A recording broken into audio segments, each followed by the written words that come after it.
Zwarte Hollanders alias Londo Ireng atau Belanda Hitam dibentuk pemerintah Belanda sebagai serdadu untuk tentara kolonial Hindia Timur pada awal tahun 1800-an setelah terjadinya Perang Jawa. Belanda khawatir pada besarnya resiko merekrut bumiputra yang tidak bisa dipercaya. Pemerintah Belanda memilih merekrut dari bekas koloninya di pantai barat Afrika. Ide ini cukup bagus mengingat hubungan persahabatan yang lama dengan kerajaan Ashanti di wilayah itu, dan orang Afrika dikenal memiliki fisik yang kuat, serta lebih adaptif dengan iklim dan lingkungan tropis Hindia Belanda. Salah satu kisah menonjol tentang kiprah tentang Belanda Hitam atau Londo Ireng di tanah air adalah saat mereka dikirim menumpas perlawanan Imam Bonjol. Pada dini hari pada 3 Desember tahun 1836, pasukan Belanda menyerang basis kaum Padri di Kampung Bonjol. Serangan ini melibatkan pasukan tentara Bugis dan tentara Afrika yang dijuluki orang Minangkabau sebagai Neger. Dalam penyerangan ini, 2 serdadu Neger berhasil menembus masuk kediaman tuanku Imam Bonjol. Serdadu Afrika yang gelap mata melukai salah satu istri Imam Bonjol, sedangkan Mahmud anak bungsunya bahkan meninggal karena ditikam saat hendak menolong ibunya. Seorang Neger dengan kelewangnya menikam seorang istri tuanku Imam yang menyebabkannya meninggal. Seorang perempuan lagi luka pula dadanya ditusuk dengan bayonet. Tulis Muhammad Rajab dalam buku klasik Perang Padri di Sumatera Barat pada tahun 1803 sampai dengan 1838. Setelah serangan pasukan Belanda, Imam Bonjol bersama anaknya Umar Ali melancarkan serangan balik. Namun dalam pertempuran ini, Imam Bonjol dan Umar Ali terluka. Beberapa tusukan bayonet melukai Imam Bonjol. Sejumlah pasukan Padri baru datang ketika sang imam sudah terluka amatlah parah. Karena sangat lelah dan sakit sesudah mendapat luka 13 lubang yang darahnya terus-menerus mengalir. Sakitnya makin lama bertambah dan tak tertahankan. Tuanku Imam terjatuh lagi dan dipapah oleh pengikut-pengikutnya pulang ke rumah, tulis Muhammad Rajab. Belanda kemudian mengakui bahwa para serdadu Afrika bertindak berlebihan dan tak patuhi perintah. Perang Padri pada akhirnya dimenangkan oleh pihak Belanda, dan Imam Bonjol diasingkan ke Ambon. Perekrutan awal dimulai pada tahun 1831 di kota Elmina dan berlanjut hingga tahun 1836. Persatuan Afrika pertama yang terbentuk dikirim ke Lampung, kemudian ke Jambi, hingga diikutkan dalam Perang Padri di pesisir barat Tanah Minang. Satuan Serdadu Afrika memiliki posisi istimewa di lingkungan militer kolonial Belanda, dan status mereka disamakan dengan Serdadu Eropa sesuai dengan perjanjian dengan Kerajaan Ashanti.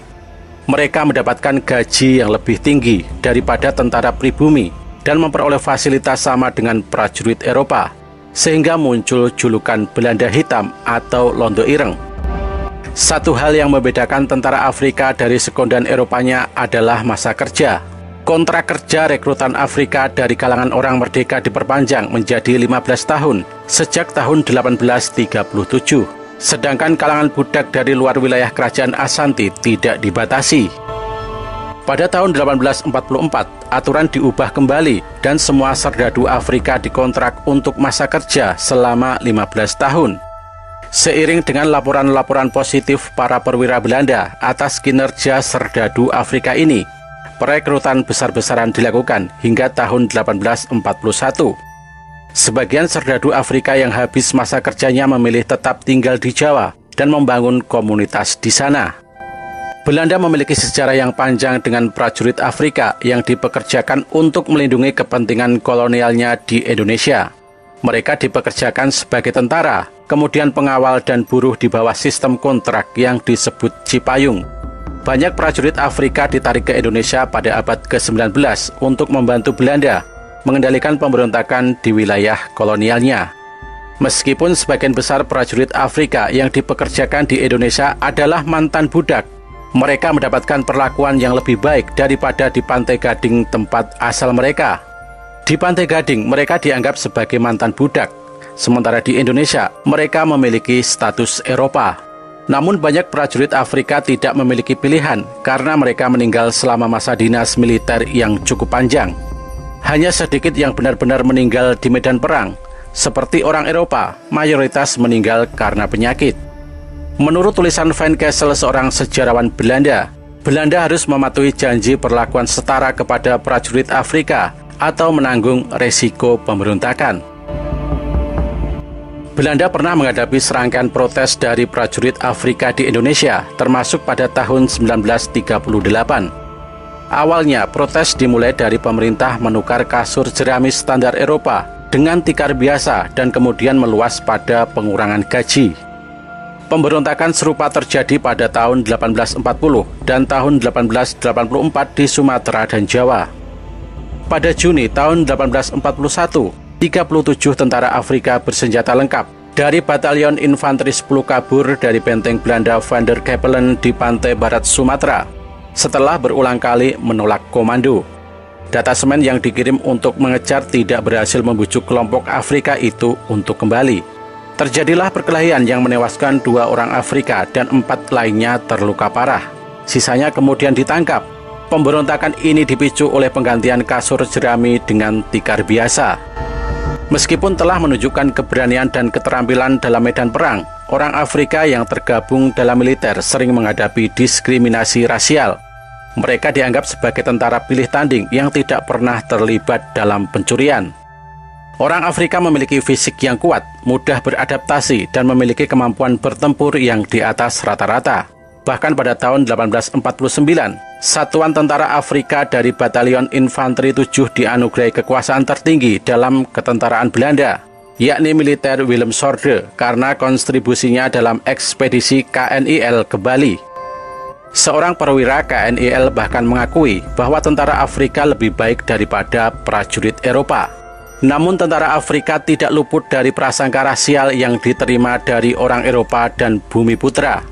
Beberapa prasangka itu timbul dari pandangan orang Afrika tentang dirinya sendiri. Orang Afrika yang dianggap memiliki status yang sama dengan orang Belanda cenderung arogan dan meremehkan Bumi Putra. Mereka juga sengaja menjaga jarak dari tetangga Bumi Putra, sehingga menimbulkan ketidakpercayaan. Di mata Bumi Putra, serdadu Afrika dipandang sebagai orang yang pemarah dan kurang sopan. Sementara itu, orang Belanda tetap menganggap mereka sulit diatur dan kurang beradab.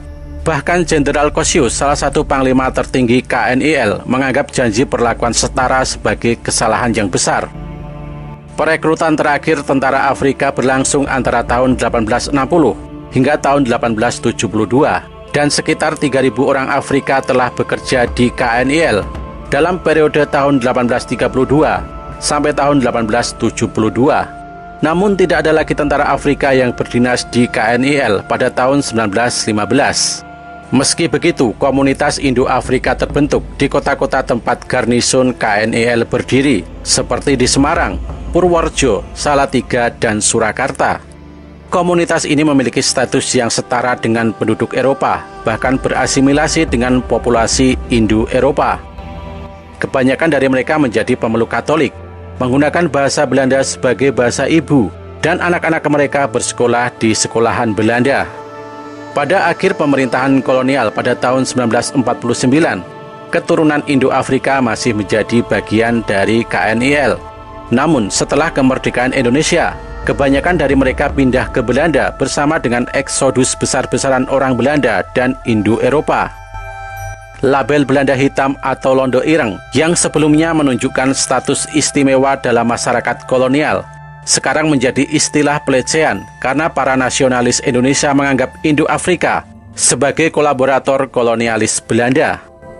Sejarah prajurit Afrika di Indonesia adalah cerita yang sering terlupakan tentang sejarah kolonial. Kehidupan dan pengalaman mereka menawarkan wawasan yang unik tentang warna kekuasaan kolonial dan bagaimana orang kulit hitam diperlakukan oleh kekuatan kolonial di seluruh dunia.